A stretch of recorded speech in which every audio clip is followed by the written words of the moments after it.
यदा यदा हि धर्मस्य ग्लानिर्भवति भारत अभ्युत्थानम् अधर्मस्य तदात्मानं सृजाम्यहम् परित्राणाय साधूनां विनाशाय च दुष्कृताम् धर्म संस्थापनार्थाय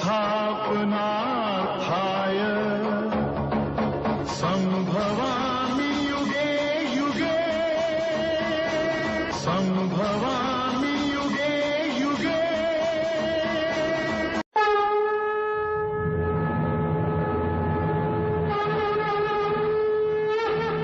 हे मनुष्य, ईश्वर पुत्र आदि श्री अरुण का यह रेडियंट उपदेश ऑफ गीता आपके जीवन में उठने वाली हर तूफान को रोक देगा।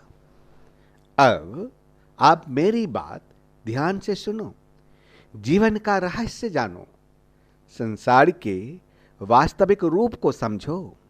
गंगा के प्रवाह में मुट्ठी डालकर यदि निकाला जाए तो कुछ प्राप्त नहीं होता, किंतु हथेली को अंजलि बनाकर गंगा के प्रवाह में डाली जाए तो गंगा जल मुख तक पहुंच पाता है। हे मनुष्य, आपने अहंकार की मुट्ठी बांधी है या समर्पण की अंजलि बनाई है? हे मनुष्य, क्या आप इस ज्ञान को ग्रहण कर पाओगे? क्या आप जानते हो कि यह संसार क्या है? मानव, दानव, पशु, पक्षी, कीट, पतंग, वृक्ष, ये सब कैसे बनते हैं और किस पदार्थ से बनते हैं? किस पदार्थों से इनका जन्म होता है? कैसे चलते हैं? कैसे जीते हैं? मृत्यु कैसे होते हैं इनकी? और मृत्यु के बाद क्या होता है? इस रहस्य का विचार करो। पंच महाभूत अर्थात पृथ्वी, जल, अग्नि, वायु और आकाश, इससे शरीर बना है। भीष्म पितामह, गुरु द्रोण, कृपाचार्य इत्यादि पृथ्वी, जल, अग्नि, वायु और आकाश से अधिक कुछ भी नहीं है। धर्म ज्ञानी भी पंच महाभूत का जोर है और अधर्मी भी। तो मोह किसका कर रहे हो? वास्तव में न तो किसी व्यक्ति का परिचय उसके देह से है और न व्यक्ति के संबंधों का आधार उसके देह से है। तो आइए अब तैयारी कर लीजिए रेडियंट उपदेश ऑफ गीता के सफर में चलने के लिए। क्या आप तैयार हैं?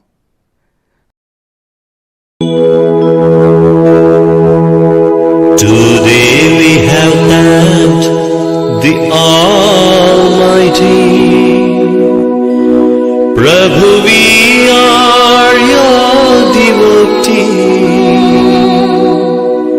We glorify you from deep within. Shower us with your blessings. Prabhu, shower us with your blessings. Prabhu, shower us with your blessings.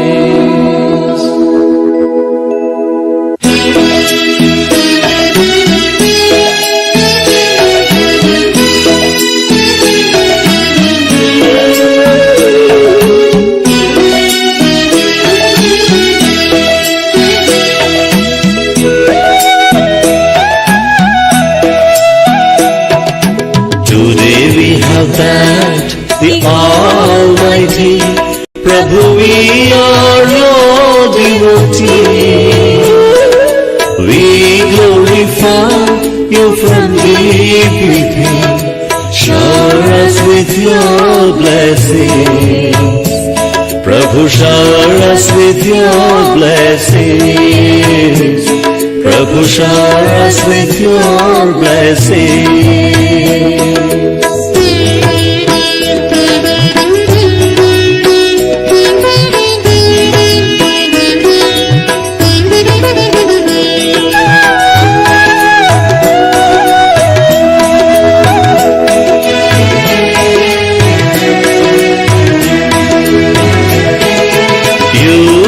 Created all of us, only you can quench our thirst. Lead us the path of righteousness and bless us with happiness. Prabhu bless us with happiness. Prabhu bless us with happiness.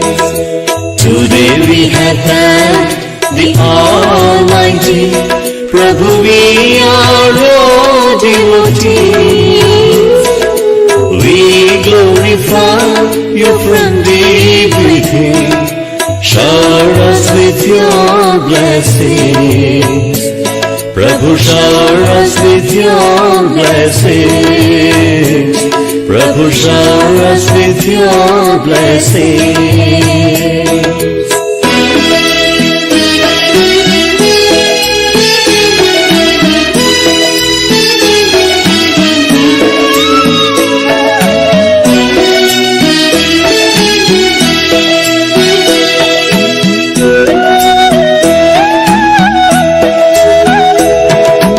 You're our heavenly Bhagavan.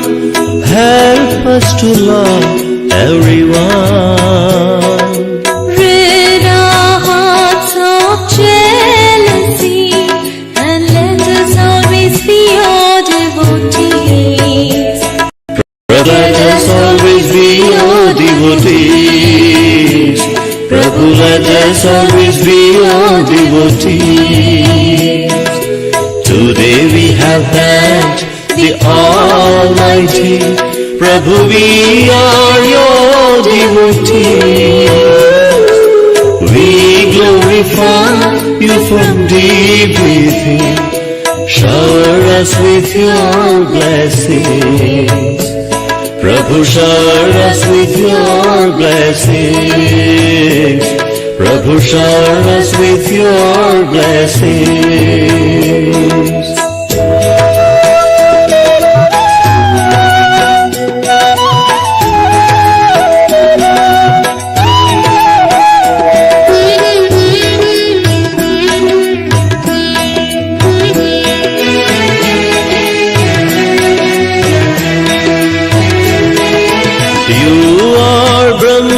Mahesh and Vishnu, your love is pure and true.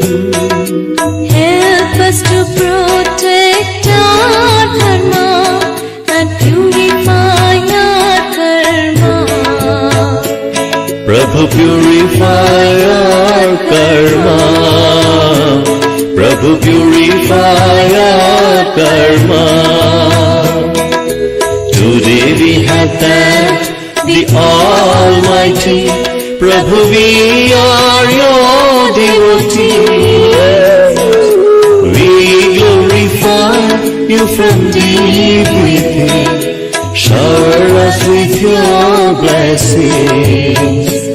Prabhu, shower us with your blessings. Prabhu, shower us with your blessings. Prabhu, shower us with your blessings.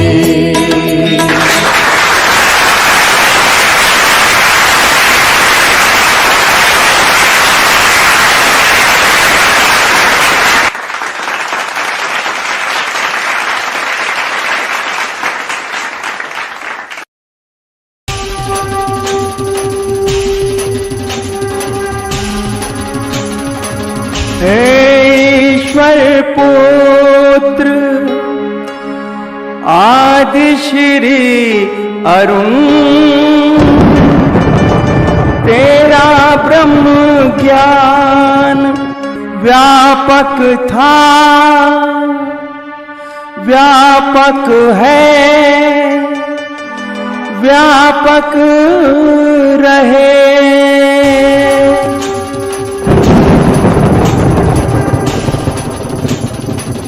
ब्रह्म ज्ञान रूपाय विश्वोत्पत्त्यै तापत्र विनाशाय आदि श्री वयं नमः। जो ब्रह्म ज्ञान रूप हैं, जो इस जगत की उत्पत्ति, स्थिति और विनाश के कारण हैं तथा तीन तापों को नाश करने वाले हैं, उस ईश्वर पुत्र आदि श्री अरुण को हम नमस्कार करते हैं।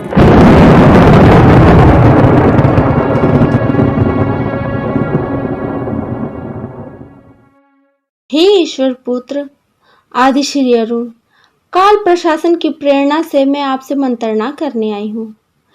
O son of God Adi Shri Arun, I have come to consult you with the inspiration of Kal administration.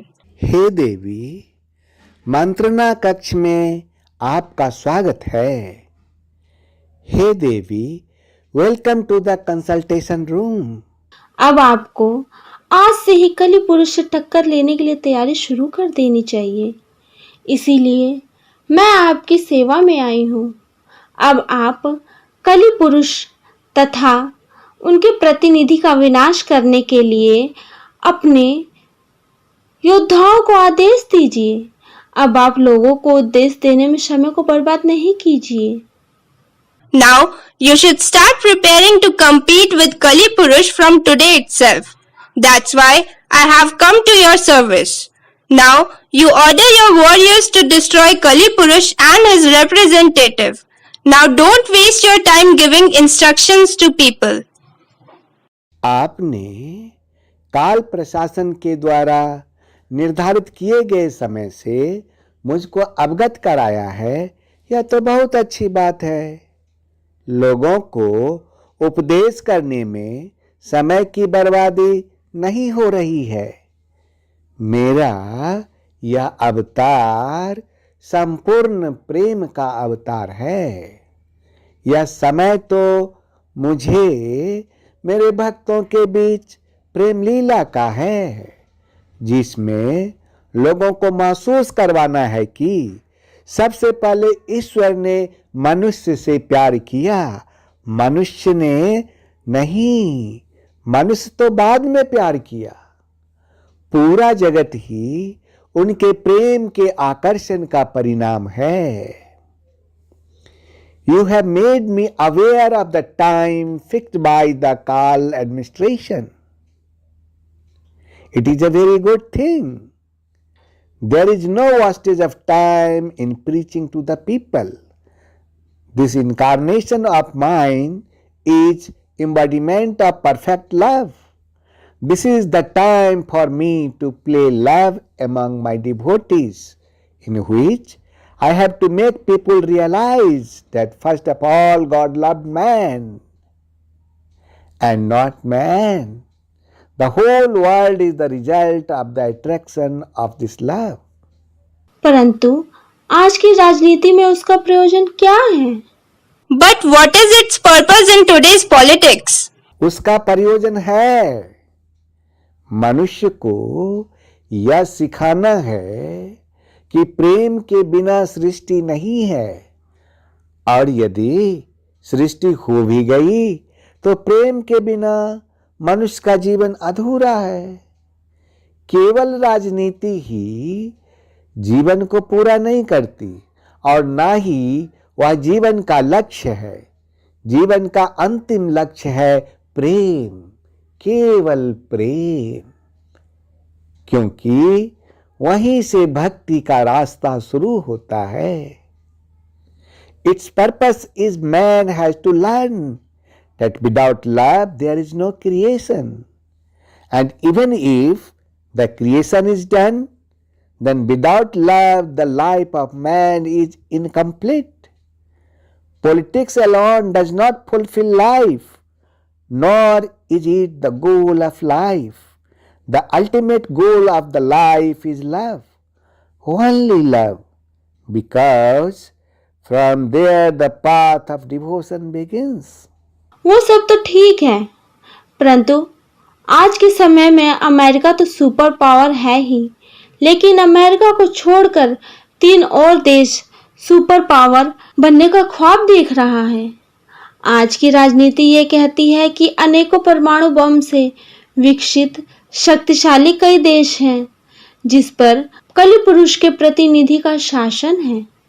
वह इस धरती को मनुष्य शून्य बना देने के लिए तैयार बैठी है। वह देश इस धरती को मनुष्य विहीन कर दे, उससे पहले इस शक्तियों को नष्ट कर देना चाहिए। That's all fine, but in today's time, America is a superpower. But except America, 3 more countries are dreaming of becoming a superpower.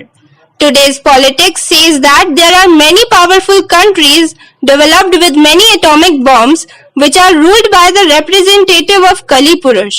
She is sitting ready to make this earth human void.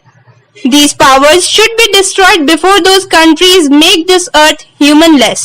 उसका समय आने तो दीजिए। Let this time come. पर वो समय कब आएगा ईश्वर पुत्र?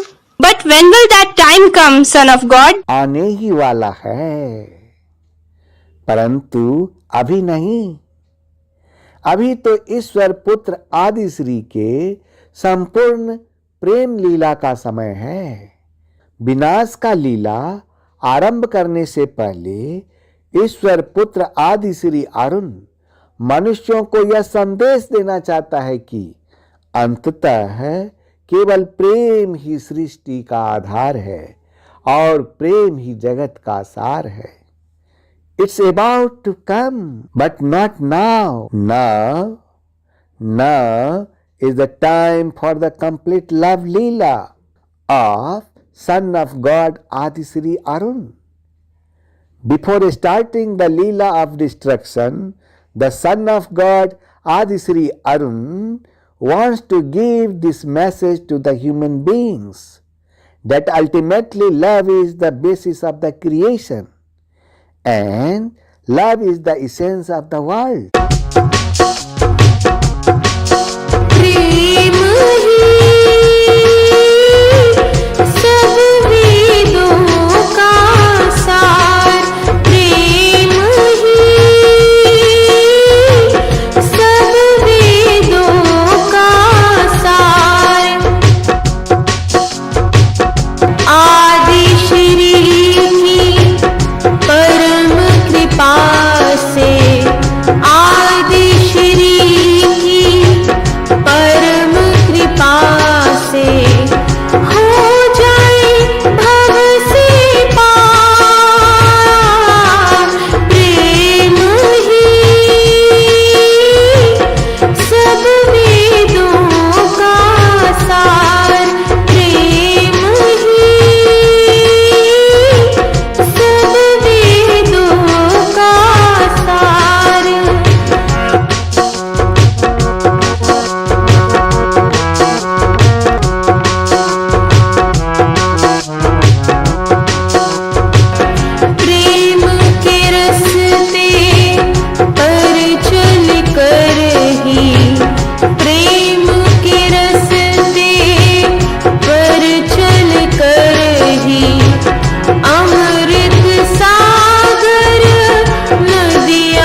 वाह वाह, आपके जैसे संगीतकार के संगीत के शब्दों में उस परम शक्ति की कैसी व्याख्या है।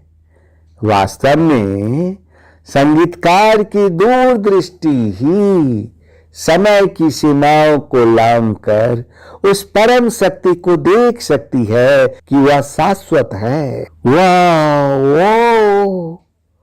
What is the explanation of the supreme power in the words of music? The words of music of a musician like you. In fact, only the foresight of the musician can transcend the limits of the time and see the supreme power that is eternal.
बजाओगे Radha गोरी, ऐसा मौसम है,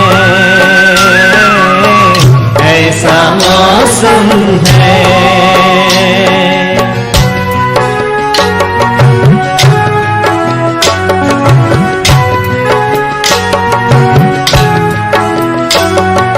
उतर कर अंबर से तारे झिलमिल कर प्यारे, सुंदर राजकुमार बनकर नाच करते हैं सारे। ये कितना दिव्य नजारा है, प्यारा स्वर्ग हमारा है। राधा पूछे शाम से, राधा पूछे शाम से, कह दो कहाँ कैसा मौसम है।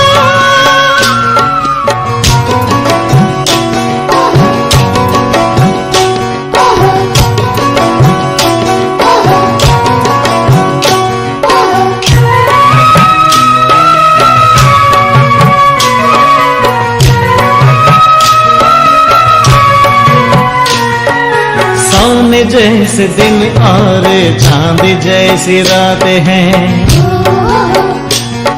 सोने जैसे दिन और चांद जैसी रातें हैं, हीरो के महल पे जवाहर की बरसातें, सोने जैसे दिन और चांद जैसी रातें हैं,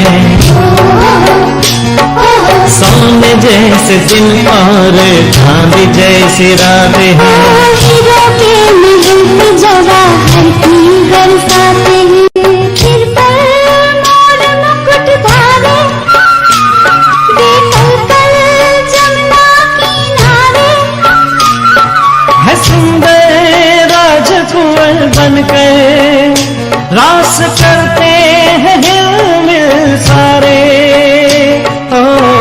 सोने जैसे दिन और चांद जैसी रातें हैं, सोने जैसे दिन और चांद जैसी रातें हैं, हीरो के महल पे जवाहर की बरसातें, सोने जैसे दिन और चांद जैसी रातें हैं, सोने जैसे दिन और चांद जैसी रातें हैं, हीरो के महल पे जवाहर की बरसातें हैं। सिर पर मोर मुकुट धारे, बेकल कल जमुना किनारे, है सुंदर राजकुंवर बनकर रास करते हैं हिलमिल सारे। सुन के खो जाओगी राधा गोरी, ऐसा मौसम है।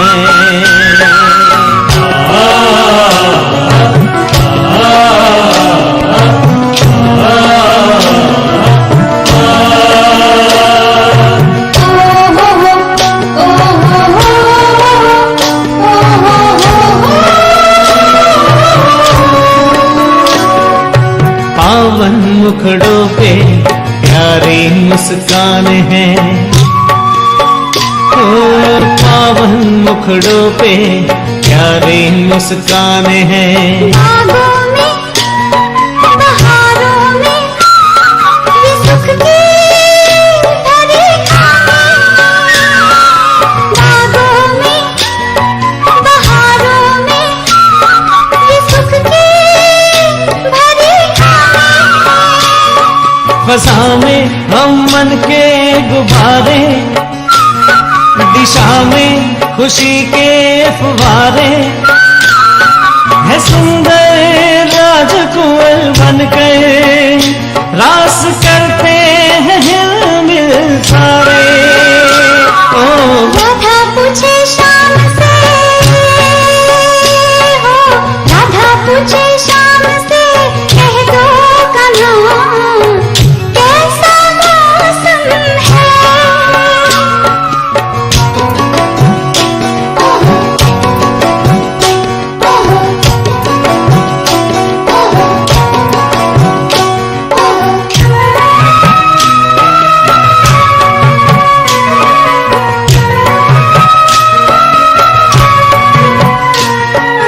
दुनिया बनानी ऐसी किसने पुकारा है,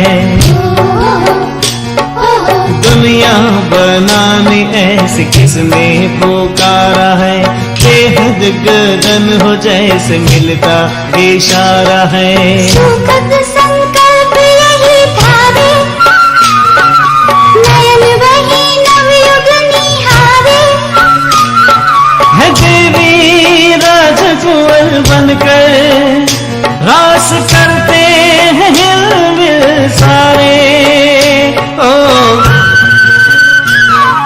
राधा पूछे शाम से, कह दो कन्हा कैसा मौसम है।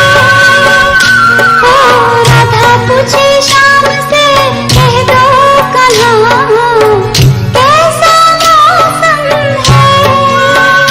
हो सुन के खो जाओगे राधा गोरी, ऐसा मौसम है, ओ ऐसा मौसम है, ऐसा मौसम है, ऐसा मौसम है, ऐसा मौसम है, ऐसा मौसम है, ऐसा मौसम है, ऐसा मौसम है। कौन था ये? कोई दिव्य शक्ति थी, महाशक्ति।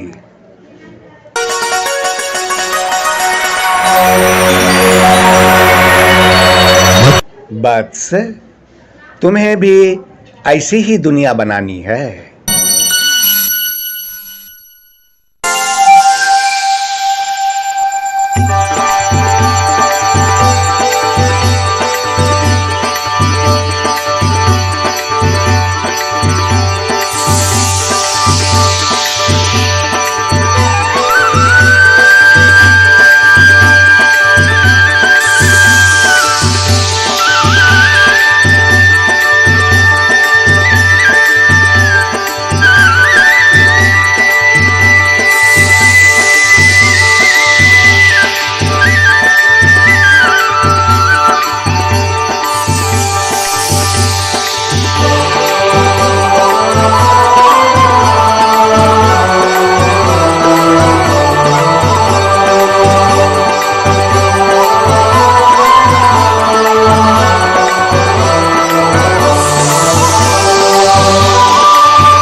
हे धरती पर बिखरे हुए लोगों, मैं ईश्वर पुत्र आदि श्री अरुण आज आपके सामने प्रस्तुत कर रहा हूं रेडिएंट उपदेश ऑफ गीता अध्याय 2, जिसको कहते हैं सांख्य योग।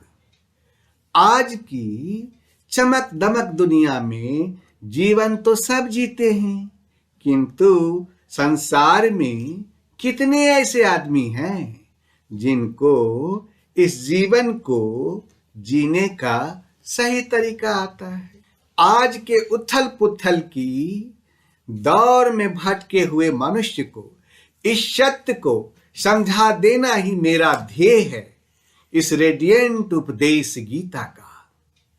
मैं ईश्वर पुत्र आदि श्री अरुण शुरू करता हूं उस सांख्य योग्य ज्ञान की बरसात करने की, जिसकी शीतल बूंदों में नहाकर आप नाश न होने वाले ज्ञान में प्रवेश कर जाएंगे। केवल एक ईश्वर में अनन्य प्रेम, अनन्य भक्ति और संपूर्ण समर्पण का संदेश देने वाली रेडिएंट उपदेश ऑफ गीता सबको पवित्र करने का खुला आमंत्रण देती है। सृष्टि में कहीं भी रहने वाले गरीब अथवा अमीर, बच्चा अथवा बच्ची, बूढ़ा अथवा जवान, स्त्री अथवा पुरुष, पुण्यात्मा अथवा पापी, सदाचारी अथवा अत्यंत दुराचारी, चांडाल अथवा महाचांडाल और चारों वर्ण सबका इसमें प्रवेश है। विशेषकर गीता पापियों के लिए उद्धार का सुगम पथ बताती है। पुण्यात्मा तो बसते ही हैं, किंतु गीता के उपदेश के मार्ग पर चलने वाले व्यक्तियों का ईश्वर में प्रवेश पाकर उद्धार प्राप्त कर लेना बिल्कुल ही सुगम है, बिल्कुल ही आसान है। प्रथम अध्याय गीता की प्रवेशिका है, जिसमें आरंभ में मनुष्य को प्रतीत होने वाली उलझनों का चित्रण है। लड़ने वाले संपूर्ण कौरव और पांडव थे, किंतु संशय का पात्र मात्र अर्जुन है। अर्जुन, अनुराग ही अर्जुन है। ईश्वर के अनुरूप राग ही पथिक को क्षेत्र और क्षेत्रज्ञ के संघर्ष के लिए प्रेरित करता है। अनुराग आरंभिक स्तर है। मैं ईश्वर पुत्र आदि श्री अरुण आपसे सच कहता हूं कि जब गृहस्थ आश्रम में रहते हुए ग्लानि होने लगे, अश्रुपात होने लगे, ये कंठ अवरुद्ध होता हो, तो समझना चाहिए कि यहीं से ईश्वर में अनुराग हो गया, अर्थात भजन आरंभ हो गया। आरंभ अनुराग में सब कुछ आ जाता है। उसमें धर्म, नियम, सत्संग, भाव सभी विद्यमान होंगे। अनुराग के प्रथम चरण में पारिवारिक मोह बाधक बनता है। बाधक पहले सभी चाहते हैं कि हम उस परम सत्य को प्राप्त कर लें, किंतु आगे बढ़ने पर वह देखता है कि इन मधुर संबंधों का विच्छेद करना होगा। तब मनुष्य हताश हो जाता है। हताश वह पहले से जो कुछ धर्म एवं कर्म मानकर करता था, उतने में ही वह संतोष करने लगता है। अपने मोह की पुष्टि करने के लिए प्रचलित रूढ़ियों का प्रमाण भी प्रस्तुत करता है, जैसा अर्जुन ने किया कि कुल धर्म सनातन है। युद्ध से सनातन धर्म का लोप होगा, दुराचार फैलेगा। यह अर्जुन का उत्तर नहीं था, बल्कि प्राचीन काल से अपनाने जाने वाली एक रूढ़िवादी दिमाग थी। इन्हीं कुरीतियों में फंसकर मनुष्य पृथक पृथक धर्म, अनेक संप्रदाय, छोटे बड़े गुट और असंख्य जातियों की रचना कर लेता है। कोई नाक दबाता है, कोई कान फाड़ता है, किसी को छूने से धर्म नष्ट होता है तो किसी के रोटी पानी से धर्म नष्ट होता है। यह धर्म नहीं है, नहीं है, बल्कि दोष धर्मदाता का है, जिसने कुरीतियों का मार्ग प्रशस्त किया। धर्म के नाम पर मनुष्य कुरीति का शिकार है, इसलिए दोष मनुष्य का है, ब्रह्म विद्या का इनसे कोई संबंध नहीं है। संप्रदाय और कुरीतियां पहले भी थी और आज भी है। ठीक इसी प्रकार कृष्ण काल में भी कुरीतियां थी और इसी कुरीतियों का शिकार एक अर्जुन भी था। अर्जुन ने 4 तर्क प्रस्तुत किया, 4, एक नहीं 4। पहला, ऐसे युद्ध से सनातन धर्म नष्ट हो जाएगा। दूसरा, वर्ण संकर पैदा होगा। तीसरा, पिंडोदक क्रिया का लोप होगा। और चौथा, हम लोग कुल धर्म क्षय पाप के द्वारा महान पाप करने के लिए उद्यत हुए हैं।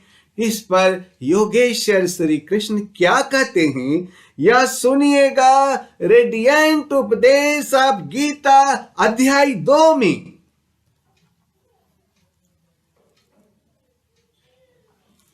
हे मनुष्य, इस दुनिया की भीड़ में जीवन तो सब जीते हैं, लेकिन जीने का सही तरीका कितने को आता है? मैं ईश्वर पुत्र आदि श्री अरुण आपसे यही कहना चाहता हूं इस गीता में। तो आइए अब शुरू होता है गीता का रेडिएंट उपदेश, यानी कि रेडिएंट उपदेश ऑफ गीता अध्याय 2।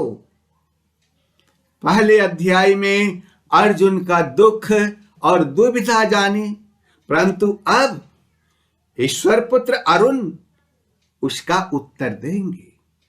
और इस अध्याय का नाम है सांख्य योग। इस अध्याय में अर्जुन की कायरता और भ्रम को लेकर विश्लेषण है, एनालिसिस है। यहां से शुरू होता है उस ज्ञान की जिसके लिए गीता दुनिया का सबसे महानतम ग्रंथ है और ज्ञान का भंडार माना जाता है। तो आइए अब मैं आपको ले चलता हूं रेडिएंट उपदेश ऑफ गीता अध्याय 2 के सफर में। शोक से भरे हुए और आंसुओं से लथपथ शोकाकुल नेत्रों वाले अर्जुन को भगवान कृष्ण ने देखा कि अर्जुन दुखों से घिरा हुआ है। उसकी आशा खत्म हो चुकी है, हिम्मत टूट चुकी है और ऐसे में भगवान कृष्ण उन्हें समझाना शुरू करते हैं। जहां युद्ध का वर्णन होना चाहिए था वहां दुख और विषाद का माहौल है। अर्जुन के आंखों में आंसू है, उसके अंदर निराशा है। यह बहुत हैरानी की बात है। धृतराष्ट्र और संजय कोई भी इसकी आशा नहीं कर रहे थे। अर्जुन के दुख को देखकर कृष्ण उत्तर देने के लिए तैयार होते हैं। हे मनुष्य, यही है गीता, यही है गीता। अर्जुन या आप सबकी शंका और ईश्वर पुत्र आदि श्री अरुण या श्री कृष्ण का ज्ञान।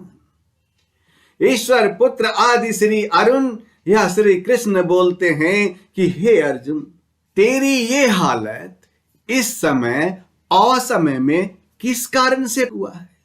क्योंकि ये न तो श्रेष्ठ पुरुषों के द्वारा आचरित है, न स्वर्ग को देने वाला है और न कीर्ति को देने वाला ही है। युद्ध के समय ऐसी शंका, ये तो असमय है। हे मनुष्य, इस तरह अपने शत्रु के प्रति मोह दिखाने का काम अर्जुन जैसे योद्धा कैसे कर सकते हैं?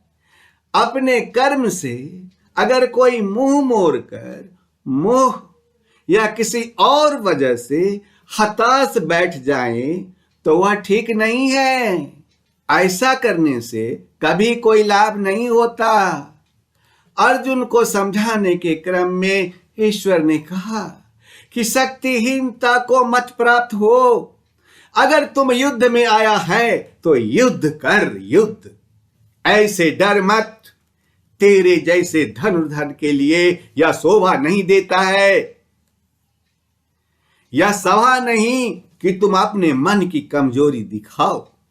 हे मनुष्य, ईश्वर ने अर्जुन को साफ साफ लफ्जों में यह कहा कि यह अवसर शक्तिहीनता दिखाने का नहीं है, यह अवसर कमजोर पड़ जाने का नहीं है, यह अवसर युद्ध से मुंह मोड़ लेने का नहीं है। यानी कि जो धर्म कहता है उसके अनुसार अपना पराक्रम दिखाना चाहिए, पराक्रम।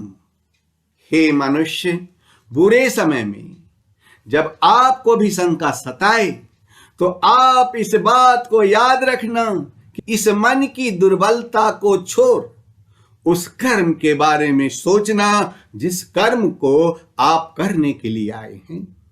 अर्जुन अपनी शंका के बारे में कहते हैं कि हे मधुसूदन, मैं रणभूमि में किस प्रकार वानों से भीष्म पितामह और गुरु द्रोणाचार्य के विरुद्ध लड़ूं। इनसे मैं सब कुछ सीखा है। जो मेरे लिए सबसे बड़े हैं उन पर मैं कैसे बाण चला सकता। हे मनुष्य, सुनने में खराब नहीं लगता है। अर्जुन भीष्म पितामह और गुरु द्रोणाचार्य को पूजनीय समझकर सब कुछ सीखा है, सब कुछ। अर्जुन जिनकी पूजा करते हुए बड़े हुए हैं, उन पर अर्जुन वाण कैसे चला सकता है, बोलो। लेकिन युद्ध का तो यही काम है। युद्ध अपनों में और शत्रु में भेद नहीं करता है। जब वह चलता है तो प्राण लेने के इरादे से इस काम को करने में अर्जुन असफल हो रहे हैं। अर्जुन की दुविधा गलत नहीं लगती जब वह ऐसा कहता है कि इन महानुभाव गुरुजनों को ना मार कर मैं इस लोक में भिक्षा का अन्न भी खाना कल्याणकारक समझता हूं। हे मनुष्य, अर्जुन का मानना है कि अपने गुरुजनों को मारकर किसी भी तरह का लाभ ले लिया जाए, उसका क्या प्रतिफल है।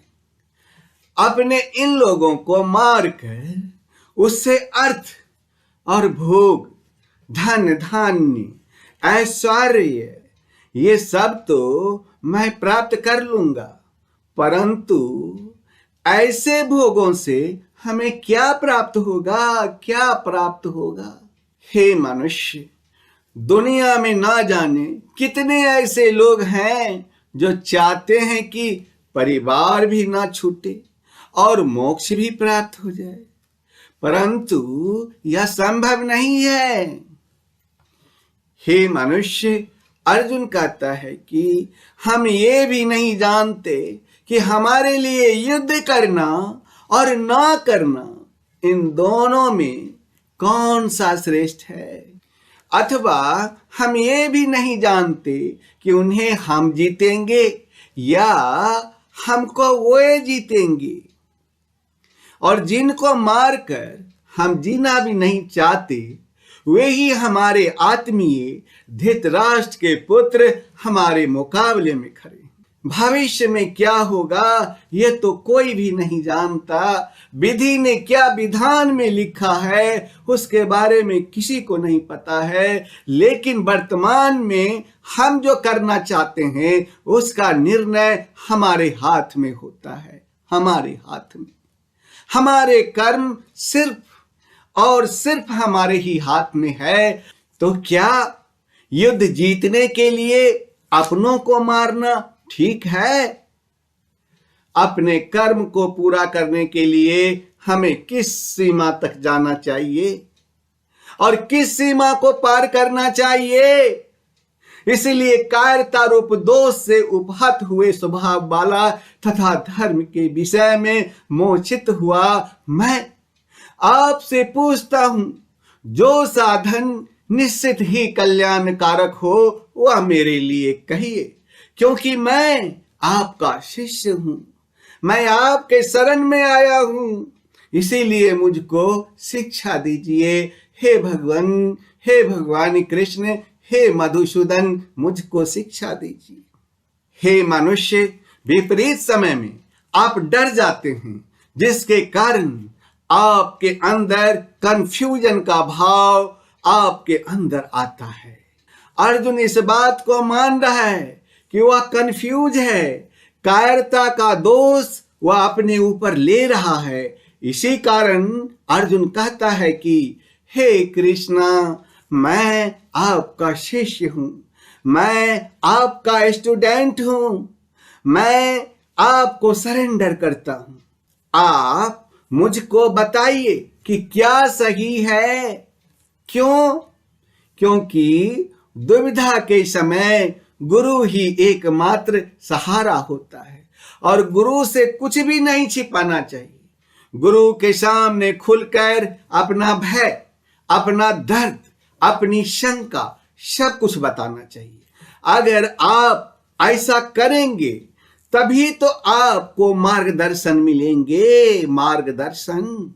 अर्जुन आगे कहते हैं कि जीतने पर उन्हें जमीन मिल जाएगी, धन धान्य मिलेगा, नाम होगा, लेकिन इन सब के मिलने के बाद उनका यह दुख कम नहीं होगा जो अभी उन्हें महसूस हो रहा है। केवल यही सत्य है, यही सत्य है। जब अपनों का दुख सताता है ना, तो किसी भी तरह का लाभ आराम नहीं देता।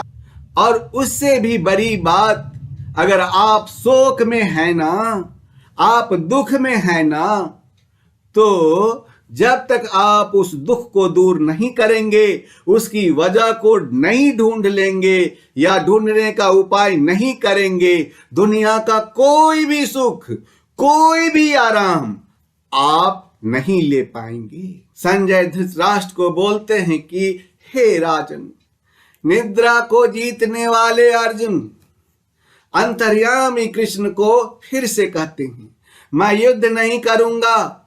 यह स्पष्ट कहकर फिर चुप हो जाते हैं। यानी निद्रा हमारी नेचुरल आवश्यकता है, इस पर दुनिया में भी कोई भी व्यक्ति विजय नहीं पाया है। लेकिन अर्जुन को ऐसा महान माना जाता था कि उसने निद्रा पर भी विजय प्राप्त कर ली थी। वही अर्जुन निद्रा तो नहीं, अपने मोह, अपने डर से हारता हुआ दिख रहा है। हे मनुष्य, आप पर किस समय कौन सी दुर्बलता हावी हो जाए और कुछ समय के लिए आप उसे हार मान लें, यह कहना बहुत मुश्किल है। जब अर्जुन के साथ ऐसा हुआ है तो आपके भी साथ ऐसा हो सकता है। लेकिन अर्जुन उस दुर्बलता को जीतकर आगे बढ़ रहा था और आपको भी, और ठीक उसी तरह से आपको भी बढ़ना होगा। धृतराष्ट्र की उत्सुकता बढ़ रही है। स्वाभाविक है कि एक पिता होने के नाते धृतराष्ट्र किसको जिताना चाहते थे, या तो कहने की आवश्यकता ही नहीं है। वह युद्ध में भाग नहीं ले सकते थे, लेकिन युद्ध की एक एक बात को वह जानना चाहते हैं। संजय बताते हैं कि हे भरतवंश धृतराष्ट्र, दोनों सेनाओं के बीच शोक करते हुए अर्जुन ने, और उसके सामने अंतर्यामी श्री कृष्ण जो हंसते हुए अर्जुन को यह वचन बोल रहे हैं, एक तरफ रोता हुआ कमजोर डरा हुआ बालक जैसे अर्जुन, और दूसरी तरफ त्रिकालदर्शी कृष्ण है, त्रिकालदर्शी कृष्ण। शायद कृष्ण को इसीलिए छलिया भी कहा जाता था। रोते हुए के सामने इस तरह कौन हंसता है? और कृष्ण हंसते थे क्योंकि उन्हें वो बात पता था जो किसी को भी पता नहीं। अब यहां से आरंभ हो रहा है रेडिएंट उपदेश ऑफ गीता का उथल पुथल ज्ञान। मैं आदि श्री अरुण आपसे यह कहता हूं कि तू न शोक करने योग्य मनुष्य के लिए शोक करता है और न ही पंडित की तरह मुझसे बातें करता है, परंतु जिनके प्राण चले गए हैं उनके लिए और जिनके प्राण नहीं गए हैं उनके लिए भी ये पंडित जन शोक नहीं करते। आदि श्री अरुण का यह ज्ञान अंतिम सत्य है। मैं आदि श्री अरुण आपसे पुनः यह कहता हूं कि तुम ना तो पंडित की तरह बातें कर रहे हो, पंडितों की तरह बात कर रहे हो, और न तुम ज्ञानियों की तरह बात कर रहे हो। अर्थात इस दुनिया में किसी भी बात का शोक नहीं करना चाहिए। क्यों? क्योंकि न तो ऐसा ही है कि किसी काल में मैं नहीं था, तुम नहीं थे, अथवा ये राजा लोग नहीं थे, और न तो ऐसा ही है कि इसके आगे हम सब नहीं रहेंगे। ऐसा कोई समय नहीं था जब अर्जुन नहीं था, कृष्ण नहीं थे, बाकी ये राजा नहीं थे। हम आते हैं और जाते हैं, फिर हमसे आते हैं, हम फिर से आते हैं और फिर से जाते हैं। समय का यह खेल चलता ही रहता है भाई, चलता ही रहता है। अब यह बात अर्जुन या आपके जैसे दुनियादारी में फंसे लोगों के लिए समझना या समझाना बहुत ही मुश्किल है।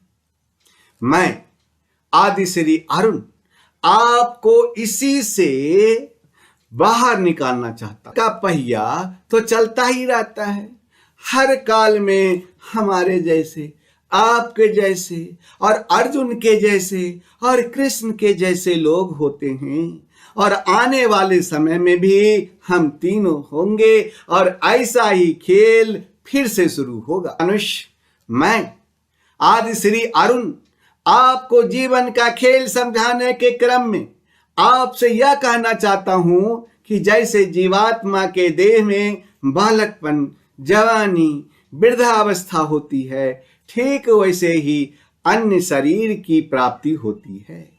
इस विषय में धीर पुरुष मोहित नहीं होता।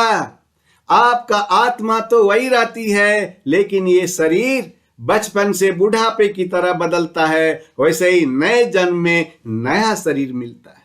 हे मनुष्य, बदलाव प्रकृति का नियम है। जो अभी है अगले पल बदल जाएगा। आपको चाहे वह दिखे या ना दिखे, आप उसे महसूस करें या ना करें, जब बदलाव नियम है तो ऐसे नियम के लिए फिर दुखी क्यों होना? जो नहीं बदलता है उसे कहते हैं आत्मा।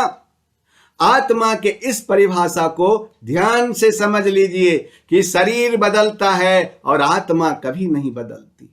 हे मनुष्य, सर्दी, गर्मी और सुख दुख को देने वाले इंद्रियों और विषयों के सहयोग तो उत्पत्ति, विनाश और अनित्य हैं। इसीलिए आप उनको सहन कीजिए। जिनको आपकी इंद्रियां महसूस करती है उसको आप दुख मानकर दुखी मत होइए। सर्दी, गर्मी, सुख, दुख, मान, अपमान, लाभ, हानि, जय, पराजय तो आते ही रहते हैं और जाते भी रहते। ये हमेशा नहीं रहते। हमारे सेंसेस और उनके विषयों से जुड़कर हमें भूख, नींद, सुख, दुख, सुकून, बेचैनी जैसे फीलिंग देती है। यह सब आपके शरीर से जुड़ी बातें हैं जो कभी खत्म नहीं होने वाली है। यह खेल तो तब खत्म होगा जब वास्तविकता को आप समझ जाएंगे। सच्ची बात यह है, इंद्रियों के संयोग से जो दुख और सुख का अनुभव होता है, वो अनुभव न तो दुख है और न सुख है, बल्कि यह तात्कालिक परिस्थिति का आवरण है। यह हमेशा नहीं रहता।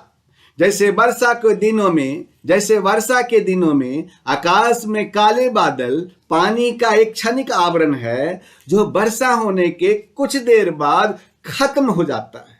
यह काला बादल का आवरण हमेशा नहीं रहता। ठीक उसी प्रकार इंद्रियों से महसूस होने वाली आवरण कुछ समय के बाद खत्म हो जाएगा, यह हमेशा नहीं रहेगा। हे मनुष्य, जिस दिन आपको सुख और दुख का खेल समझ में आ जाएगा, उस दिन आप सुख और दुख से मुक्त हो जाएंगे। क्योंकि हे पुरुष श्रेष्ठ, दुख और सुख के समान समझने वाले, दुख और सुख को समान समझने वाले जिस धीर पुरुष को या इंद्रिय और विषयों के संजोग व्याकुल नहीं करते, केवल वही व्यक्ति मोक्ष पाने के योग्य होता है। सुख दुख जो बराबर अथवा एक समान समझेंगे और इन दोनों हालात में व्याकुल नहीं होंगे, अर्थात एक जैसा रहेंगे, केवल वही व्यक्ति जीवन में आगे बढ़ सकते हैं। हे मनुष्य, जितनी भी आपकी आयु हो, जीवन में जरा पीछे मुड़कर देखिए। ना जाने कितने बार आपके जीवन में सुख और दुख आए होंगे। कभी आपको बेतहासा खुशी मिली होगी, कभी आपको बेतहासा खुशी मिली होगी, और कभी अचानक भयंकर दुख, किसी के जाने पर या बहुत बड़े नुकसान होने पर शायद आप फूट फूट कर भी रोए होंगे। और आगे आने वाले जीवन में भी ऐसा होता ही रहेगा। बुद्धिमान व्यक्ति अथवा ज्ञानी पुरुष इस बात को जानते हैं कि ऐसे सुख दुख तो आते ही जाते रहते हैं। एक ही भाव, एक ही परिस्थिति कभी रुक कर नहीं रहती। मेरे इस बात को याद रखो कि रात चाहे कितनी भी काली क्यों न हो, सवेरा जरूर होता है। रात के बाद रात कभी नहीं आती, रात के बाद हमेशा सवेरा आता है। ठीक उसी तरह दुख के बाद दुख कभी नहीं आती, दुख के बाद हमेशा सुख आता है, सुख। हे मनुष्य, मैं आदि श्री अरुण आपसे सच कहता हूं कि असत्य वस्तु की तो सत्ता नहीं है और सत्य का कभी अभाव नहीं है। इस प्रकार इस दोनों सत्ता को केवल तत्व ज्ञानी पुरुष ही देख सकता है। जो झूठ है उसका कोई मूल्य नहीं, मूल्य तो सिर्फ सच का ही है। समझदार लोग इस बात को समझते हैं, जिसका आना जाना लगा रहे उसके लिए कोई क्यों शोक करे, क्यों शोक करे। सुख गया तो दुख दरवाजे पर आने के लिए बिल्कुल तैयार खड़ा है, और दुख गया तो सुख दरवाजे पर आने के लिए बिल्कुल तैयार खड़ा है। एक के लिए दुख करेंगे तो आने वाली अच्छी खबर के लिए जल्द ही खुश होना पड़ेगा। जब दूसरे के लिए खुश होंगे तो आने वाली बुरी खबर के लिए जल्दी ही दुख उठाना पड़ेगा। लेकिन अगर आप ज्ञान को समझ लेंगे तो पाएंगे कि यह दोनों भाव झूठे हैं। आप ज्ञान को समझ लेंगे तो पाएंगे कि यह दोनों भाव झूठे हैं। इन दोनों का कोई मूल्य नहीं है। यदि मूल्य है तो सिर्फ आत्मा का, जो निरंतर है और केवल वही सच है। हे मनुष्य, मैं ईश्वर पुत्र आदि श्री अरुण आपसे सच कहता हूं कि नाश रहित तो तू उसको जान, जिससे यह संपूर्ण जगत दृश्य वर्ग व्याप्त है, और इस अविनाशी का नाश करने में कोई भी समर्थ नहीं है। अर्थात परमानेंट सिर्फ वही है जिसमें यह पूरा जगत, पूरा दुनिया समाई हुई है, जो सबसे बड़ा सच है। आत्मा को छोड़ बाकी सब कुछ आता जाता रहता है। केवल यही सच्चाई हमेशा के लिए है। इस बात को समझने में डिफिकल्टी आ सकती है। ऐसा भी हो सकता है कि समझ में नहीं आए, लेकिन इसको समझे बिना कोई हल भी तो नहीं है। आपकी आत्मा ही दुनिया की सबसे बड़ी सच्चाई है। यही आत्मा आपके भीतर है, और जब यह आत्मा बाहर है तो पूरी दुनिया जो आपको दिखती है वह भी इसी में समाई हुई है। सबसे बड़ी सच्चाई है आपकी आत्मा, जो कभी नहीं मरती, और बाकी सब कुछ आपका शरीर जिसको रथ कहते हैं, या आपका भाव जो है वह मर जाते। ईश्वर पुत्र आदि श्री अरुण कहते हैं कि तो युद्ध कर युद्ध, क्योंकि यह आत्मा अमर है, इसका मरना संभव नहीं है। इसीलिए तो इसको सबसे बड़ी सच्चाई कहा गया। बुद्धिमान अथवा महापुरुष इसी ज्ञान को, इसी आत्मा को समझने में अपना पूरा जीवन संन्यास में, समाधि में, ध्यान में बिता देते हैं। फिर भी वे नहीं समझ पाते। मैं ईश्वर पुत्र आदि श्री अरुण आपसे सच कहता हूं कि ये शरीर नाशवान है और आत्मा अमर है, और यही सच्चाई है, तो शोक किस बात का करना? बताओ, किस बात का करना? जो इस आत्मा को मारने वाला समझता है तथा जो इसको मरा हुआ मानता है, वह दोनों ही नहीं जानते इस सच्चाई को। क्यों? क्योंकि अर्थात आत्मा सिर्फ होती है, उसका होना ही सच है, बाकी कुछ भी नहीं है। अर्थात आत्मा सिर्फ होती है, उसका होना ही सच है, बाकी कुछ नहीं है। या तो अज्ञान ही है जो आपको यह सोचने के लिए मजबूर करता है कि आपने किसी को मार दिया या आप किसी को मार देंगे। लोग अपने अहंकार में ऐसा समझते हैं कि वे बहुत कुछ कर सकते हैं या बहुत कुछ कर चुके हैं। ऐसा सोच सिर्फ उनकी नादानी है, नादानी, अज्ञानता है, अज्ञानता, और कुछ भी नहीं है भाई, कुछ भी नहीं है। हे मनुष्य, मैं आपसे सच कहता हूं कि ये आत्मा किसी भी काल में ना तो जन्मती है और न मरती है, तथा यह ना तो उत्पन्न होकर फिर होने वाली है। क्यों? क्योंकि यह तो अजन्मा है, नित्य है, सनातन है, पुरातन है। शरीर के मारे जाने पर भी ये मरती नहीं है। आत्मा हमेशा रहती है, हर काल में रहती है, बाकी सब आता है और जाता है। आत्मा कल, आज और कल हमेशा ही रहेगी। हे मनुष्य, रेडियंट उपदेश ऑफ गीता की सबसे गंभीर बात का यह मूल है कि जब कुछ नहीं था तब आत्मा थी, जब कुछ नहीं होगा तो भी आत्मा होगी। आत्मा को छोड़ बाकी सब बदलेगा, सब बदलेगा। रे भाई सब आएगा, अरे भाई सब जाएगा, सब जाएगा, कोई नहीं रहने वाला। हे मनुष्य, मैं आदि श्री अरुण आपसे सच कहता हूं कि जो पुरुष इस आत्मा को नाश रहित, नित्य, अजन्मा और अव्यय मानता है, वह पुरुष कैसे किसको मरवाता है और कैसे किसको मारता है, इस बात को समझता है कि वह आत्मा ही सबसे बड़ा सच है और वह किसी को कैसे मार सकता है या कैसे मरवा सकता है। यदि आप इस बात को समझ चुके हैं तो इसका मतलब है ब्रह्म रूपी सच को समझ जाना, ब्रह्म को समझ जाना। लेकिन आप तो सच से अधिक झूठ का महत्व देते हैं भैया, झूठ को।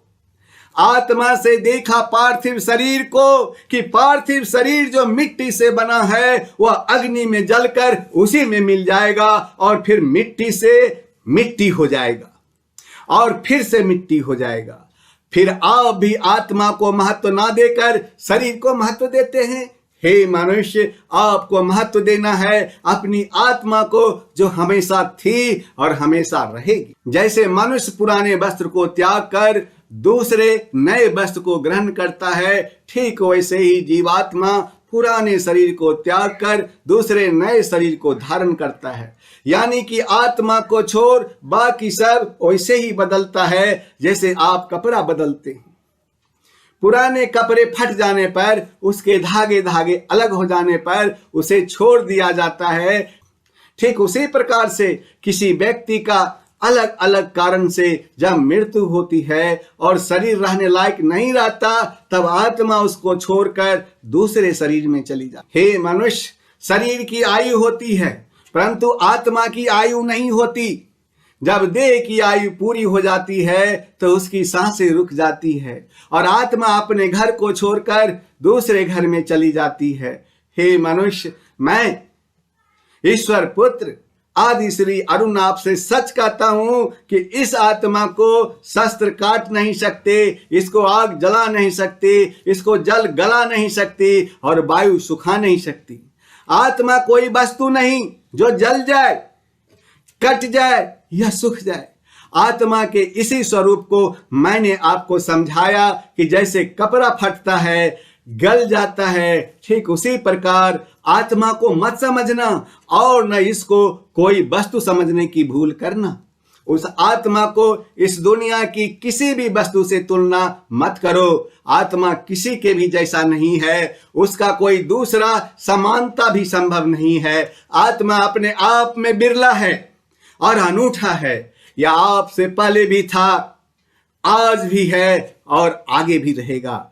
हे मनुष्य, मैं ईश्वर पुत्र आदि श्री अरुण आपसे सच कहता हूं कि यह आत्मा अछेद्य है, यह आत्मा अदाह्य है, अक्लेद्य है, निसंदेह अशोष्य है तथा यह आत्मा नित्य सर्वव्यापी अचल स्थिर रहने वाला है और सनातन है। मनुष्य, इसको इस तरह समझिए कि ये आत्मा अछेद्य है, इसे छेदा नहीं जा सकता।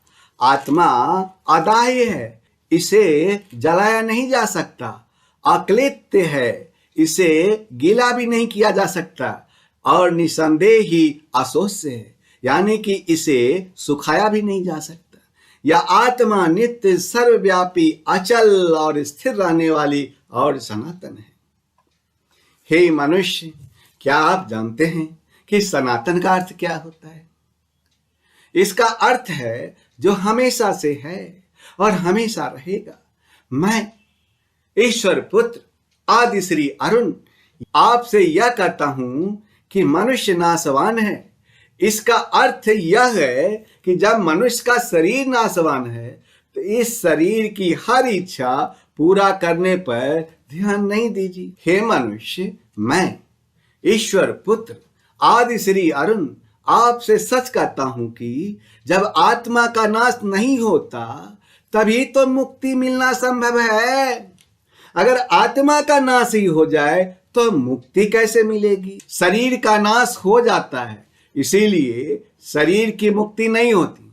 अगर शरीर की मुक्ति होती तो मनुष्य मोह माया और दुविधा में हमेशा फंसे रह जाते, जैसा कि अभी आप भी फंसे हैं और अर्जुन भी फंसा हुआ है। और आप अपना कर्म करने के लिए तैयार ही नहीं हैं। आत्मा का स्वरूप अव्यक्त है, अर्थात आत्मा का स्वरूप को व्यक्त नहीं कर सकते, इसको समझा नहीं सकते। इसे अचिंत कहते हैं, अचिंत। इसके बारे में आप सोच भी नहीं सकते। ये आत्मा विकार रहित है, आत्मा में कोई कमी नहीं होती। इसीलिए हे मनुष्य, इस आत्मा को उपयुक्त प्रकार से जानकर आप शोक करने के योग्य नहीं हैं, अर्थात आपको शोक करना उचित नहीं है। आत्मा अव्यक्त है, इसीलिए क्योंकि इस आत्मा को आप अपने इंद्रियों से समझ नहीं सकते। इंद्रियां इस दुनिया के लिए है और इन इंद्रियों से आप सुख दुख, सर्दी गर्मी, स्पर्श स्वाद लेना, ऐसी भौतिक एक्टिविटीज करते हैं। आत्मा इनसे परे है। आत्मा का यह ज्ञान मैं आपको इसलिए दे रहा हूं क्योंकि आप जिनके लिए शोक कर रहे हो वह व्यर्थ है, वह व्यर्थ है, वह व्यर्थ है। यदि आप इस आत्मा को जन्म लेने वाली तथा सदा मरने वाली मानते हो तो हे भाई, आप इस प्रकार शोक करने के योग्य नहीं हो।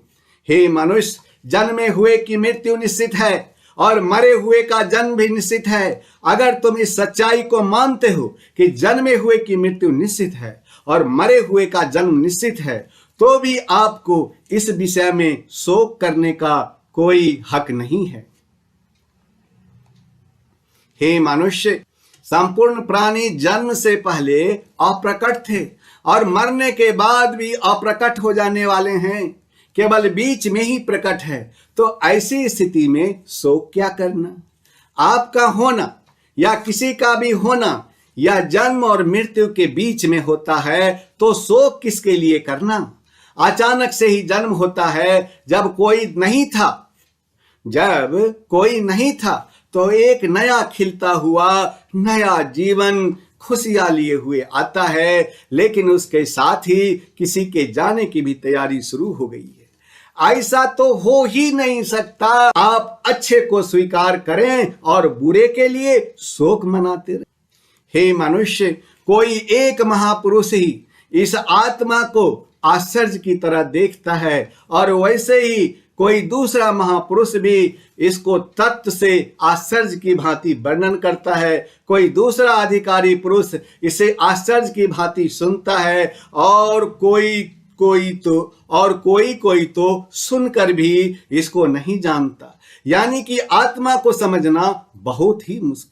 कुछ लोग आत्मा के बारे में सुनकर हैरान होंगे कि ऐसा कैसे हो सकता है। कोई हैरान होकर आत्मा का वर्णन करते हैं, और आप में से कोई ऐसे होंगे जो सुनकर इस बात को समझ नहीं पाएंगे। क्या आप जानते हैं कि कितनी ही बार लोग ज्ञान की बातें सुनते हैं और थोड़ी ही देर में वे अपने मोह माया की दुनिया में वापस चले जाते। हे अर्जुन, सियासत के शरीर में सदा ही आबद्ध है, और इस कारण संपूर्ण प्राणियों के लिए तो शोक करने योग्य नहीं है। आत्मा जो बद्ध नहीं हो सकता, उसको बद्ध करना संभव नहीं है। जब आत्मा को कोई मार ही नहीं सकता और आत्मा ही एक सच है, तो तू शोक किसके लिए कर रहा है? हे भाई, सबसे बड़ी बात जो सामने आती है वह है इस आत्मा को समझें कैसे। इसको समझना ही मोक्ष की प्राप्ति है। हे मनुष्य, मैं ईश्वर पुत्र आदि श्री अरुण आपको याद दिलाता हूं कि अपने धर्म को देखकर भी आप भय करने योग्य नहीं है। अर्थात आपको भय नहीं करना चाहिए। क्यों? क्षत्रियों के लिए धर्मयुक्त युद्ध से बढ़कर दूसरा कोई कल्याणकारी कर्तव्य नहीं है। अगर आपने किसी काम को करने का निर्णय ले लिया है तो फिर उससे डरना नहीं चाहिए। वे क्षत्रिय भाग्यशाली होते हैं जिन्हें बिना इच्छा किए धर्म की रक्षा हेतु युद्ध के ऐसे अवसर प्राप्त होते हैं जिसके कारण उनके लिए स्वर्ग के द्वार खुल जाते हैं। यदि फिर भी तुम इस बार युद्ध का सामना नहीं करना चाहते, तब तुम्हें निश्चित रूप से अपने सामाजिक कर्तव्यों की उपेक्षा करने का पाप लगेगा और तुम अपनी प्रतिष्ठा खो दोगे। लोग तुम्हें कायर कहेंगे और भगोरा कहेंगे। एक सम्मानीय व्यक्ति के लिए अपयश मृत्यु से भी बढ़कर है, मृत्यु से ही बढ़कर। जिस महान योद्धाओं ने तुम्हारे नाम और यश की सराहना की है, वे सब यह सोचेंगे कि तुम भय के कारण युद्ध भूमि से भाग गए और उनकी दृष्टि में तुम अपना सम्मान गंवा दोगे। तुम्हारे शत्रु तुम्हारी निंदा करेंगे और कटु शब्दों से तुम्हारा मन मर्दन करेंगे और तुम्हारी सामर्थ्य का उपहास उड़ाएंगे। तुम्हारे लिए इससे पीड़ादायक और क्या हो सकता है? बोलो, इससे ज्यादा पीड़ादायक और क्या हो सकता है? यदि तुम मारे जाओगे तो स्वर्ग लोक को प्राप्त करोगे। युद्ध में यदि तुम विजय होगे तो पृथ्वी के साम्राज्य का भोगोगे। इस खेल में हार जीत तो होती ही है, इसके अलावा युद्ध में कौशल दिखाना भी एक बड़ी बात होती है। और अगर कोई युद्ध से ही मुंह फेर ले तो समाज में उसे कहीं जगह नहीं मिलती। इसीलिए उठो और दृढ़ संकल्प के साथ युद्ध करो। कर्तव्य पालन हेतु युद्ध करो। युद्ध से मिलने वाले सुख, दुख, लाभ, हानि को समान समझो। यदि तुम इस प्रकार अपने दायित्वों का निर्वहन करोगे तब तुम्हें कोई पाप नहीं लगेगा। हे अर्जुन, अब तक मैंने तुम्हें सांख्य योग या आत्मा की प्रकृति के संबंध में विश्लेषिक ज्ञान से अवगत कराया। इस चेतना अवस्था में कर्म करने से किसी प्रकार की हानि, प्रतिकूल परिणाम प्राप्त नहीं होते, अपितु इस प्रकार से किया गया अल्प प्रयास भी बड़े से बड़े भय से हमारी रक्षा करता है। जो इस मार्ग का अनुसरण करते हैं उनकी बुद्धि निश्चयात्मक होती है और उनका एकमात्र लक्ष्य होता है। लेकिन जो मनुष्य संकल्पहीन होते हैं उनकी बुद्धि अनेक शाखाओं में विभक्त रहती है। जो भोगों में तन्मय हो रहे हैं, जो कर्म फल के प्रशंसक वेद वाक्यों में ही प्रीति रखते हैं, भोग में तन्मय हो रहे हैं, जो कर्म फल के प्रशंसक हैं, वेद वाक्यों में प्रीति रखते हैं, जिनकी बुद्धि में स्वर्ग ही परम प्राप्य वस्तु है और जो स्वर्ग से बढ़कर दूसरी कोई वस्तु ही नहीं है, ऐसा कहने वाले हैं। ये अविवेकी जन इस प्रकार की जिस पुष्पित अर्थात दिखाऊ शोभा युक्त वाणी को कहा करते हैं, जो कि जन्म रूप कर्म फल देने वाली एवं भोग तथा ऐश्वर्य की प्राप्ति के लिए नाना प्रकार की बहुत सी क्रियाओं का वर्णन करने वाली है, उस वाणी के द्वारा जिनका चित्त हर लिया गया है, जो भोग और ऐश्वर्य में अत्यंत आसक्त हैं, उन पुरुषों की परमात्मा में निश्चयात्मक बुद्धि नहीं होती। जो भोगों में तन्मय हो रहे हैं, जो कर्म फल के प्रशंसक हैं, वेद वाक्यों में ही प्रीति रखते हैं, जिनकी बुद्धि में स्वर्ग ही परम प्राप्य वस्तु है और जो स्वर्ग से बढ़कर दूसरी कोई वस्तु ही नहीं, ऐसा कहने वाले हैं, वे अविवेकी जन इस प्रकार की जिस पुष्पित और दिखाऊ शोभायुक्त वाणी को कहा कर, जो कि जन्म रूप कर्म फल देने वाली एवं भोग तथा ऐश्वर्य की प्राप्ति के लिए नाना प्रकार की बहुत सी क्रियाओं का वर्णन करने वाली हैं, वेद उपयुक्त प्रकार से 3 गुणों के कार्य रूप समस्त भोगों एवं उनके साधनों का प्रतिपादन करने वाले हैं। इसीलिए तो उन भोगों एवं उनके साधनों में आसक्तिहीन, हर्ष शोक आदि द्वंद्व से रहित नित्य वस्तु परमात्मा में स्थित योग और प्राप्त की प्राप्ति का नाम योग है। क्षेम यानी कि प्राप्त वस्तु की रक्षा का नाम क्षेम है। इनको न चाहने वाला और स्वाधीन अंतःकरण वाला हो, सब ओर से परिपूर्ण जलाशय के प्राप्त हो जाने पर छोटे छोटे जलाशय में मनुष्य का जितना प्रयोजन रहता है, ब्रह्म को तत्व से जानने वाले ब्रह्मन का समस्त वेदों में उतना ही प्रयोजन रह जाता है।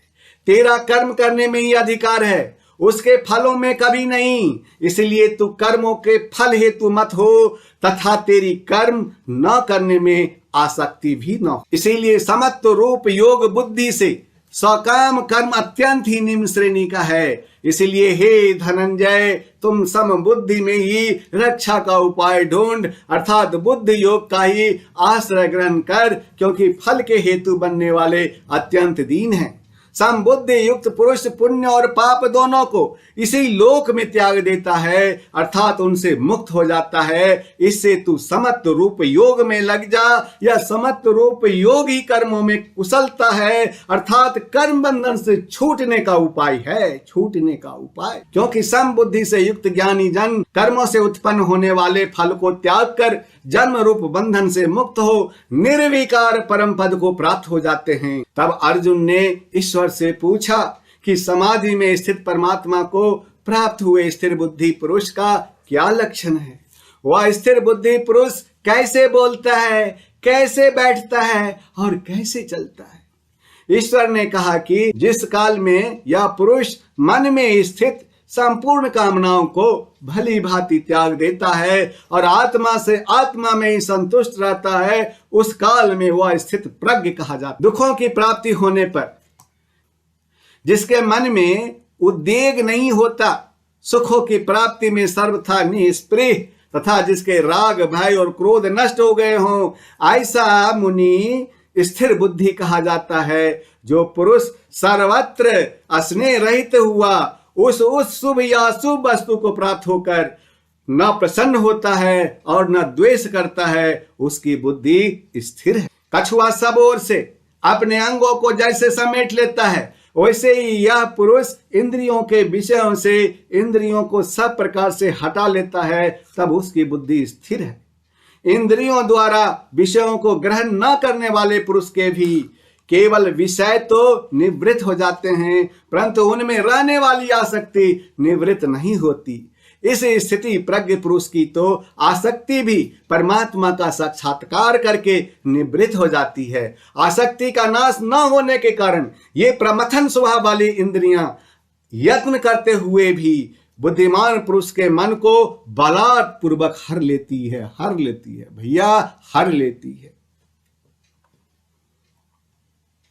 इसीलिए साधक को चाहिए कि वह उन संपूर्ण इंद्रियों को बस में करके समाहित चित्त हुआ मेरे परायण होकर ध्यान में बैठे, क्योंकि जिस पुरुष की इंद्रियां बस में होती है उसकी बुद्धि स्थिर हो जाती है। स्थिर विषयों का चिंतन करने वाले पुरुष की उन विषयों में आसक्ति हो जाती है। आसक्ति से उन विषयों की कामना उत्पन्न होती है और कामना में विघ्न पड़ने से क्रोध उत्पन्न होता है। क्रोध से अत्यंत मूढ़ भाव उत्पन्न हो जाता है। मूढ़ भाव से स्मृति में भ्रम हो जाता है और स्मृति में भ्रम हो जाने से बुद्धि अर्थात ज्ञान शक्ति का नाश हो जाता है और बुद्धि का नाश हो जाने से यह पुरुष अपनी स्थिति से गिर जाता है। तो अपने अधीन किए हुए अंतःकरण वाला साधक अपने बस में की हुई राग द्वेष रहित इंद्रियों द्वारा विषयों में विचरण करता हुआ अंतःकरण की प्रसन्नता को प्राप्त होता है। अंतःकरण की प्रसन्नता होने पर इसके संपूर्ण दुखों का अभाव हो जाता है और उस प्रसन्न चित्त वाले कर्म योगी की बुद्धि शीघ्र ही सब ओर से हटकर एक परमात्मा में ही भली भांति स्थिर हो जाती है। ना जीते हुए मन और इंद्रियों वाले पुरुष में आत्मिकता बुद्धि नहीं होती और उस अयुक्त मनुष्य के अंतःकरण में भावना भी नहीं होती तथा भावनाहीन मनुष्य को कभी शांति नहीं मिलती और शांति रहित मनुष्य को सुख कैसे मिल सकता है, क्योंकि जैसे जल में चलने वाली नाव को वायु हर लेती है वैसे ही विषयों में विचरती हुई इंद्रियों में से मन जिस इंद्रियों के साथ रहता है वह एक इंद्रिय ही इस अयुक्त पुरुष की बुद्धि को हर लेती। हे मनुष्य, जिस पुरुष की इंद्रियों के विषय में सब प्रकार निग्रह की हुई हैं उसी की बुद्धि स्थिर है। संपूर्ण प्राणियों के लिए जो रात्रि के समान है उस नित्य ज्ञान स्वरूप परमानंद की प्राप्ति में स्थित प्रज्ञ योगी जागता है और जिस नाशवान सांसारिक सुख की प्राप्ति में सब प्राणी जागते हैं परमात्मा के तत्व को जानने वाली मुनिजन के लिए वह रात्रि के समान। जैसे नाना प्रकार के नदियों के जल सब ओर से परिपूर्ण अचल प्रतिष्ठा वाले समुद्र में उसको विचलित न करते हुए ही समा जाते हैं, वैसे ही सब भोग जिस स्थित प्रज्ञ पुरुष में किसी प्रकार का विकार उत्पन्न किए बिना ही समा जाते हैं वही पुरुष परम शांति को प्राप्त होता है। भोगों को चाहने वाला नहीं, जो पुरुष संपूर्ण कामनाओं को त्याग कर ममता रहित अहंकार रहित और अस्पृहा रहित हुआ विचरता है वही शांति को प्राप्त होता है, अर्थात वह शांति को प्राप्त होता है। हे मनुष्य, यह ब्रह्म को प्राप्त हुए पुरुष की स्थिति है। इसको प्राप्त होकर योगी कभी भी मोहित नहीं होता और अंत काल में भी इस ब्राह्मी स्थिति में स्थित होकर ब्रह्मानंद को प्राप्त हो। हे मनुष्य, मैं ईश्वर पुत्र आदि श्री अरुण आपसे सच कहता हूं कि जो पुरुष ऐसा करने में सफल होता है उसे ब्रह्म की प्राप्ति होती है। ब्रह्म का अर्थ है सबसे बड़ा सत्य, इससे आगे कुछ भी नहीं होता। ये जो सारे लक्षण हैं उन लोगों के हैं जो अपनी बुद्धि को स्थिर रखकर अपने लक्ष्य को प्राप्त करते हैं। स्वाभाविक है अगर इन बातों को आप भी अपने जीवन में उतार लें तो आप भी अपने लक्ष्य से कभी दूर नहीं रहेंगे। हे मनुष्य, ये था रेडिएंट उपदेश ऑफ गीता का दूसरा अध्याय सांख्य योग। इस अध्याय में मैंने आपको कर्म के बारे में समझाया। कर्म के प्रति मैंने आपके उत्साह को बढ़ाया है और आपसे यह कहा कि सिर्फ और सिर्फ कर्म में ही अपना ध्यान रखना, दूसरा किसी भी बात में नहीं। मैं ईश्वर पुत्र आदि श्री अरुण अब अगले वीरवार को फिर आपके सामने आऊंगा रेडिएंट उपदेश ऑफ गीता का तीसरा अध्याय लेकर। उस दिन आप तैयार रहिएगा रेडिएंट उपदेश ऑफ गीता के तीसरी अध्याय का सफर में चलने के लिए। तब तक आप इंतजार कीजिए। धन्यवाद।